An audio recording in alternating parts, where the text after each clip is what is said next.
that's all going on. Right. Now, I hope the camera's pointing in the general direction. Yeah, looks like it's sort of okay. Meditation's coming, few technicals there. Facebook wasn't coming through at all. In fact, I got to turn Facebook off very briefly so that it can reconnect. Just give me 1 sec. Meditation's coming.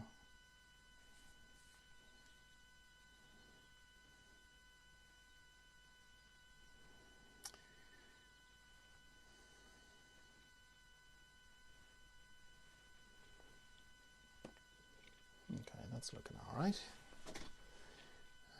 Let me just turn off Facebook for 1 sec.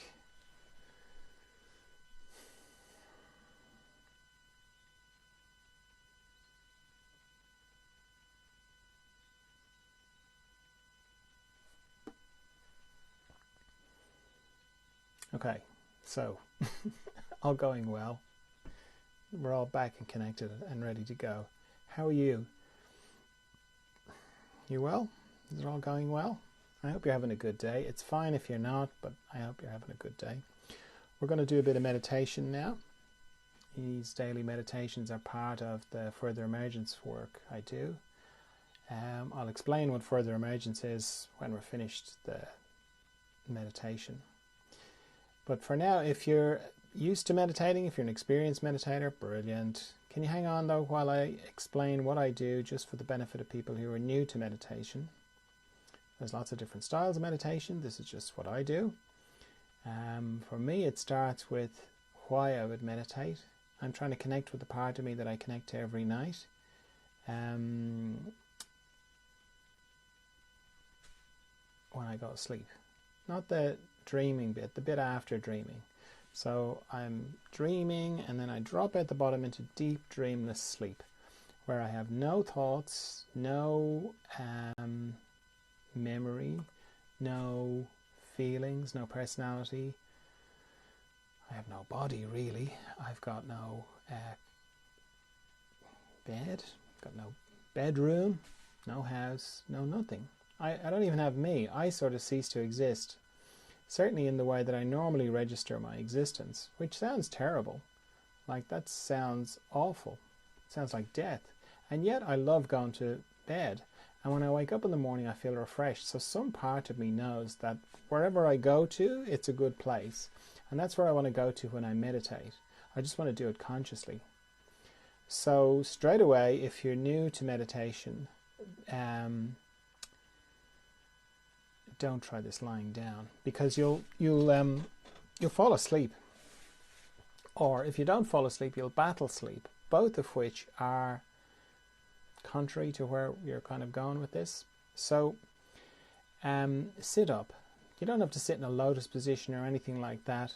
I'm just sitting in a chair, unless you're comfortable sitting in a lotus position, in which case far away. I'm just sitting in a chair. If you're sitting in a chair, don't sit in a really big comfortable armchair where you're going to fall asleep. So as I said, there's no thoughts in this place. For some reason, my mind can't seem to get to it, just in the way that it can't get into deep dreamless sleep. So I have to figure out a way of working with my mind, of sort of parting the curtains of my mind so I can get into this place. So I make an arrangement with my mind where I say, can you just not think for the next 15 minutes? And my mind understands that idea of not thinking. It's not very good at doing it, but at least it understands the idea of it. And then the next thing is to stop thinking. And that's, again, relatively easy. It's easy to stop, but then it will come back again. So to stop, regardless of what I'm thinking about, which would be the content of my thoughts, the structure of my thoughts is always the same. It's always pictures and sound. So if I get rid of the pictures and I get rid of the sound, that's it, I'm not thinking. And as soon as I do that, I'm into the practice of meditation. And the practice of meditation runs parallel with the intention of my meditation. So the intention of my meditation is, as I said, to go to this deep, still, profound, possibly eternal, the place that gets all the words that describe meditation, calm, still, zen-like, those kind of words. that place. The practice of meditation starts as soon as I stop thinking. So I turn off the pictures, I turn off the sound, I bring myself to not thinking. Then what will happen is some time will pass and I'll discover I'm thinking again. So I go, oh, I'm thinking again. Turn off the pictures, turn off the sound, bring myself back to not thinking. Then some more time will pass, I'll discover I'm thinking again. Go, oh, I'm thinking. Turn off the pictures, turn off the sound, bring myself back to not thinking. Then some more time will pass and I'll discover I'm thinking again. Oh, I'm thinking again, so on. So the practice of meditation is simple. Just every time I discover I'm thinking, I bring myself back to not thinking. And it's important to know that because it's easy to get the idea that to meditate correctly, as if that was a thing, you have to not be thinking at all, which isn't the case. These two things go together, the intention and the practice, and they do a little sort of dance. Sometimes you'll be very still and deep, and in other times you'll be discovering that you're thinking. Both are powerful. They're as powerful. One is as powerful as the other. The difficulty is that it's kind of obvious when you're deep and still. You can feel your nervous system changing and settling. You know, there's obvious kind of power in that when you're in that deep still part. It's not so obvious when you're discovering that you're thinking, because there is a tendency for your mind to get involved in it and start to have an idea about how it should be going. And instead of going, oh, I'm thinking, it's like, oh, no, I'm thinking again, which is not that's not what it's about. Because the power in discovering that you're thinking is, if you're like me, the sort of things you think about will be to do with you. So I'll be thinking, what did I say that to that person? What am I going to do about that other thing? And why did that person say that thing to me? Or something like that, right? So let's say I'm meditating and I'm having one of those thoughts and I kind of realize, oh, I'm thinking. So I turn off the pictures, I turn off the sound, I bring myself back to not thinking.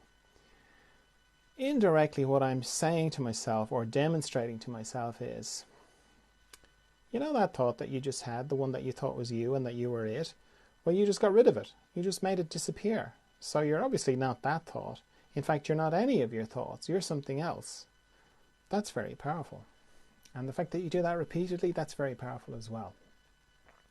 So the main thing is to know that these two things go together, to know that there's no right way, that there's no right number of times that you have to bring your mind back from thinking, and that if you have to bring it back 100 times in 15 minutes, so you're doing it wrong. That's not the way it works. It changes every day and every hour. You could meditate in the morning and only have to bring yourself back a very few times, or what feels like a very few times from thinking, and then you might meditate in the afternoon and you might have to bring yourself back a lot more times. One is not more a better meditation than the other. If you, every time you discover that you're thinking, bring yourself back to not thinking, that's it, you're doing great. Now, while all that's going on, I'm also letting go of tension in my body. Or you could say I'm bringing more awareness to my body. So I'm scanning my body from my head down to my feet and back up again, very slowly, very gently. Anywhere I find tension, I let it go. And I use my out breath to let it go, because it's natural to just breathe it away. But it's also a very good way of becoming a bit more aware of my breathing, because it's quite easy to hold your breath during meditation or to stop breathing altogether. I know that sounds crazy, but it happens. It happens so easily, particularly holding your breath. So just using my out breath to let go of tension, it's a good way of bringing more awareness to my breathing and to help it. The other thing I do is, as I'm scanning my body, I'm spending a little bit more time on any structures that go across my body, because mostly my body runs longitudinally, from my head down to my feet. Any structures that go across my body or transverse operate a little bit like a log going across a stream. So they have a tendency to pick up the leaves and the twigs and the branches in the stream in my body that it's tension. So I'm spending a bit more time on my eyes, they're a transverse site, my jaw, my tongue, the base of my neck, my shoulder girdle, all my joints, so my shoulder, elbow, wrist, fingers, my heart area, my respiratory diaphragm, all my intestines, my pelvic floor, my hips, my knees, my ankles, and my toes. Having a nice quiet room is really helpful when you're starting out in meditation, because one of the things that triggers thoughts is noise. And as soon as you close your eyes, your hearing is going to amplify. So the quieter the room and the less you're disturbed, the less things your mind has to think about. And then the other thing I do to help my mind have less things to think about is I set a timer for how long I'm going to meditate for. Now I'm going to set my timer for 15 minutes, but I'd encourage you to set it for shorter. Set it for like 5 minutes. If you're new to meditation, set it for 5 minutes and then repeat that 3 times, because 15 minutes is a long time if you're not used to it. Okay, so let's check on the timer started. Off we go then into the mystery.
Okay, if you feel like you've gone very deeply inside and you need time to come back from wherever it is you've gone, then yeah, take the time before you open your eyes. Or if you feel like you can hold the inner space and the outer space, then just open your eyes. And if when you do that you feel like you've lost connection with the inner space, you can just close your eyes again. Oh yeah, there it is, reconnect. Open your eyes again. Oh no, I lost it again. Close your eyes again, back and forth. You know, use your eyes like a valve to balance the inner space and the outer space. So as I said at the beginning, these daily meditations I do are part of the Further Emergence work. Further Emergence is to do with growth, inner growth, growth in consciousness. You could call it spiritual growth, growth in awareness, you know, that kind of growth. Because your body grows from child to adolescent to adult, and then it kind of stops when you become an adult. But you keep growing on the inside. That doesn't stop. You only have to think back to 10 years ago, who you were 10 years ago, and you can see you've grown. And just like when you were a kid, you might have gone through periods of accelerated growth, what are called growth spurts. That happens on the inside too, and it continues for the rest of your life. And just like if you had a growth spurt when you were a child, your parents wouldn't bring you to the hospital, they wouldn't bring you to the doctor. They'd just say, oh, that's, you know, those are growing pains, they'll pass. And it's similar with inner growth spurts. That's the kind of focus for Further Emergence, of those periods of accelerated growth, because they could be painful. Sometimes they could be physically painful, it can be emotionally painful, it can be disorienting, and they are hard to separate out and go, no, this is natural, this is just a growth spurt I'm going through, and not feel like there's something wrong with you or there's something broken. So yeah, it can manifest in all sorts of different ways. Disorientation is one, you know, common one. Isolation, because you can feel like nobody gets you anymore and you don't really get anybody anymore. So that can feel very isolating. You can feel like you don't fit your life anymore. Your life doesn't really fit you. That's another common one. You can feel like you can feel things speeding up on the inside, or you can feel stuck. That's another way it can present. Like you can just feel like back pressure building up and you're not really sure what it's about. And lots of other things. So I've been through it myself loads of times, and I've helped a lot of people through it as well. So the daily meditations are a way of becoming familiar with your inner space, because the more familiar you are with your inner space, the easier it is to navigate these difficult growth spurts, inner growth spurts. And there's also a Zoom group every week, and that's a chance to meditate a bit more deeply and to see that other people are going through something very similar. That helps with the isolation. And then there's questions and answers and all that kind of thing. And you can see the videos for those on whatever channel you happen to be looking at. If you look back through the feed, you'll see them. And then also the audio from them go to make up the Further Emergence podcast. So it's another way of seeing what they're like. And they're open to everyone. You're very welcome to come to one. You'll find the link, the Zoom link, on the website furtheremergence.com.